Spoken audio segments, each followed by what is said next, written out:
প্রভাত সরকার আমার কাছে জানতে চেয়েছেন যে অ্যাসেসমেন্ট এবং ইভ্যালুয়েশনের মধ্যে পার্থক্য কি এবং প্রাথমিক স্তরে আমরা অ্যাসেসমেন্ট কিভাবে করব।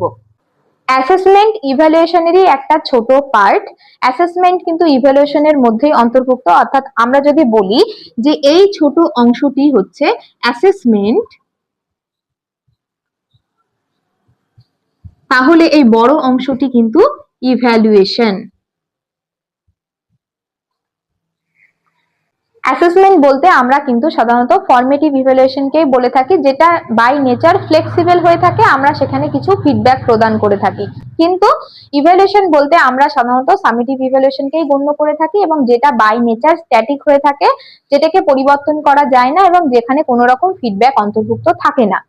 শিখনের প্রক্রিয়া যখন চলছে সেই সময় আমরা যে ফর্মেটিভ ইভ্যালুয়েশনটা নিয়ে থাকি সেটাই কিন্তু অ্যাকচুয়ালি অ্যাসেসমেন্ট, যেখানে আমরা শিক্ষার্থীদের দুর্বলতা জানতে পারি এবং সেটার বেসিসে তাদেরকে কি ইমপ্রুভ করতে হবে সেটা আমরা ফিডব্যাক দিয়ে থাকি এবং তার সাথে সাথে আমাদের পড়ানোর মেথডে যদি কোনো রকম চেঞ্জেস আনতে হয় আমরা সেটা চেঞ্জ করে থাকি এবং রিমেডিয়াল টিচিং এর ব্যবস্থা করি।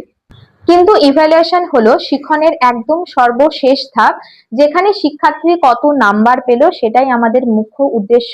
সেখানে আমরা কোনো রকম ফিডব্যাক প্রদান করে থাকি না, তারা যে নাম্বারটা পেয়েছে সেটার বেসিসে আমরা জাজমেন্ট করে থাকি।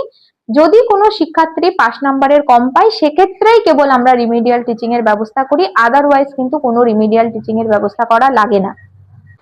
চলুন তাহলে একটা উদাহরণ সহযোগে বলি। আমি ধরুন ক্লাসে একটা টপিক পড়াচ্ছি এবং সেই টপিকের উপরে আমি একটা ক্লাস টেস্ট নিলাম বা any kind of formative evaluation নিলাম। সেই ফর্মেটিভ ইভ্যালুয়েশনে আমি ধরলাম স্টুডেন্ট এ, বি এবং সি, ডি। এ পেয়েছে, আমি ধরলাম 20-র মধ্যে পরীক্ষা নিয়েছি, এ পেয়েছে 20, বি পেয়েছে 18, সি পেয়েছে 12 এবং ডি পেয়েছে 5। এই যে নাম্বারগুলো পেয়েছে তারা, এটা কিন্তু মেজারমেন্ট, অর্থাৎ তারা কত নাম্বার পেয়েছে এটা হচ্ছে মেজারমেন্টের মধ্যে পড়ে। এই যে এদের প্রাপ্ত নম্বর, এই প্রাপ্ত নম্বরের উপর ভিত্তি করে আমরা যদি এদেরকে ফিডব্যাক দিয়ে থাকি যে তুমি 20-তে 20 পেয়েছো, খুবই ভালো হয়েছে, আরো ভালো করো। বি কে যদি বলি যে হ্যাঁ 2 নাম্বার কম হয়েছে, তার হয়তো কোনো রকম ক্যালকুলেশনে বা বানানে ভুল গেছে, আমরা তাকে বলতে পারি যে সে যাতে আরো ভালো করে বানান লেখে।